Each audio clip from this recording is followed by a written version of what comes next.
Muy buenos días, con ustedes Darío Lockhart Hunter en representación de Quality para entregarles este cuarto contenido apto para profesionales en los que hemos ido recorriendo algunas herramientas de análisis estadístico. Esta vez y tal como lo habíamos previsto, vamos a conversar sobre las distribuciones. ¿Por qué? Porque todos los procesos, independientemente de su origen, están generando datos y estos datos se comportan de alguna forma. No siempre los datos son normales y eso justamente es lo que vamos a ver en el día de hoy.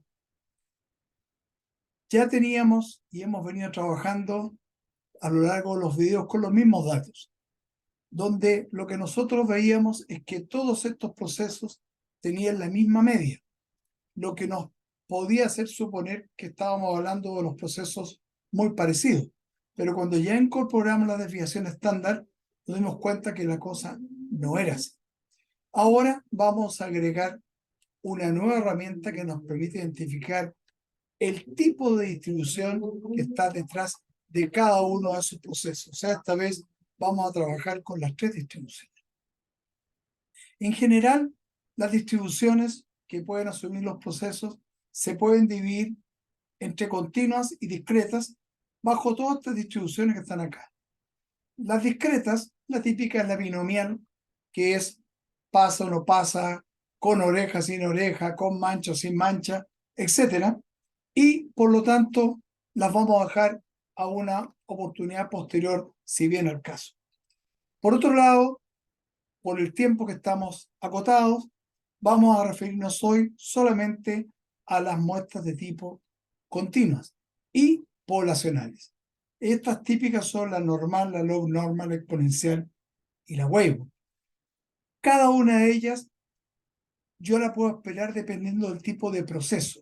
Por ejemplo, si estoy haciendo mediciones de diámetros, mediciones de largo o de composiciones químicas que sean equiprobables, lo más probable es que eso sea una distribución normal. Equiprobable significa que la probabilidad que esté hacia arriba, que esté hacia abajo, son exactamente iguales. No hay diferencia. Pero hay otros casos que están asociados a tiempos de ciclo o lead time. Por ejemplo, cuánto se demora la reparación de un equipo, ¿ya? O eventualmente cuánto se demora un camión en ir desde la mina hasta el botadero, o cuánto se demora una factura desde el momento que yo la emito a del momento que me la pagan. Entonces, en general, estos son los tipos de procesos en los cuales yo puedo esperar una log normal. También tengo situaciones donde tengo tiempo medio entre fallas. O sea, aparece una falla y quiero medir cuál es el tiempo desde la última reparación hasta que aparece la falla. Eso se llama tiempo medio entre fallas. Y cuando la tasa de falla es constante, tenemos lo que se llama la confiabilidad. Y eso es una exponencial. Y por último, la Weibull. Cuando yo estoy midiendo la vida media de algo. Por ejemplo, estoy cambiando frecuentemente rodamiento y estoy teniendo la secuencia entre el tiempo que puso el rodamiento nuevo hasta que tuve que cambiarlo porque estaba gastado. Eso es vida media. O el tiempo que me duró una lámpara en una situación importante. O el tiempo de durabilidad de una termocupla instalada en un sistema de detección, etc.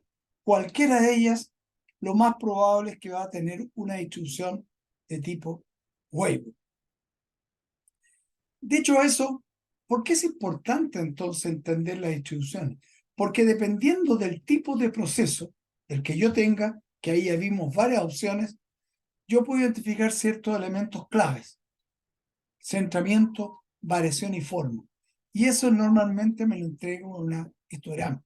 Entonces, con un histograma simple, yo ya me doy cuenta gráficamente cuál es la situación, que esto está inclinado hacia la izquierda, que tiene una cola derecha más grande, que la media y la mediana no coinciden, etc. Pero si yo quiero determinar los porcentajes que se logra de acuerdo a una cierta especificación, ya tengo que entrar con el gráfico de probabilidad, que fue lo que vimos en la clase pasada. Y por lo tanto, esto a nosotros nos permite resolver problemas como: tengo un antes de un cambio y después de un cambio. Mejoró el proceso. Tengo dos proveedores que tienen sus propios datos y quiero comparar cuál de los dos es mejor. O he hecho todo un esfuerzo para que los clientes nos perciban mejor. Tengo los datos de antes, las encuestas de antes y las encuestas después que yo implementé mi plan. Bueno, cada una de esas cosas se resuelven conociendo la distribución. Si no, es una situación muy compleja. Por eso es que ya veíamos que nuestros tres procesos, que tenían todos la misma media, tenían comportamientos diferentes. Ya vimos en la clase pasada que chequeamos que este comportamiento era normal. Aquí se puede suponer normalidad, excepto una colita que hay por acá, que nos podría indicar que algo pasa. No una colita, un extremo un poquito alto. Aquí suponíamos la normalidad. ¿Por qué digo suponíamos? Porque esto es un gráfico descriptivo. No nos da la evidencia estadística, como lo da la herramienta que vamos a ver, de que efectivamente sí, eso obedece a una log norma. Por lo tanto, cuando yo quiero analizar el proceso C, que es lo único que teníamos en cuestionamiento, nos vemos que Weibull no es, normal tampoco, mirando gráficamente, exponencial menos. La log normal es la mejor cita. ¿Y cómo lo corroboro? Con este coeficiente de Anderson-Darling, que nos dice que a menor valor, mejor. O sea, yo comparo aquí y el menor es 320. Y por lo tanto, el mejor ajuste es el log normal. O sea, la menos mala. ¿Por qué? Porque ya vamos a ver que tenemos otra herramienta para hacer eso. Así es que podemos asumir que hasta acá el log normal. Pero ya veíamos nosotros que los procesos, el gráfico A, sabíamos que era normal. Lo vimos en la clase pasada. Y ahora le hemos incorporado al Anderson-Darling, que tiene un valor menor a 1, y el p-value, que es el más decidor, tiene un valor mayor que 0.05. Por lo tanto, claramente este 0,372 y esto otro indica que la suposición de normalidad es aceptable. Siendo así, yo puedo decir, ok, lo que está entre 50 y 64 en la especificación se cumple solamente en el 91,2%. Y el 8,76, que sería lo que queda aquí y lo que queda acá, no está cumpliendo. Si voy al proceso B, que ya tenemos una situación similar, solo que el Anderson-Darling es un poquito más alto. ¿Se acuerda esa puntita que teníamos ahí? Bueno, eso nos está influyendo, pero todavía los datos son normales. Así que esta suposición es correcta. Pero ¿qué tenemos acá? Que ahora solo el 61% está entre 50 y 64. Y el 38% está una parte acá y una parte acá. Entonces, ya nos ha cambiado la visión. Y en el caso del proceso C, fíjense ustedes que ahora yo tengo aquí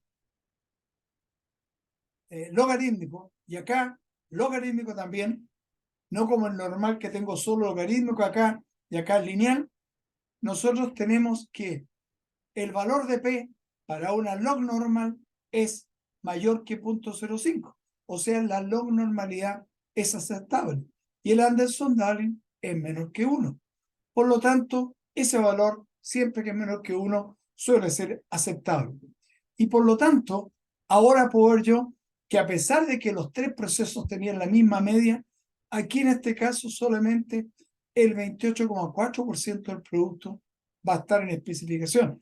Y estoy teniendo un producto que voy a tener que desechar, lo que sin duda va a ser malo para el negocio, o reprocesar.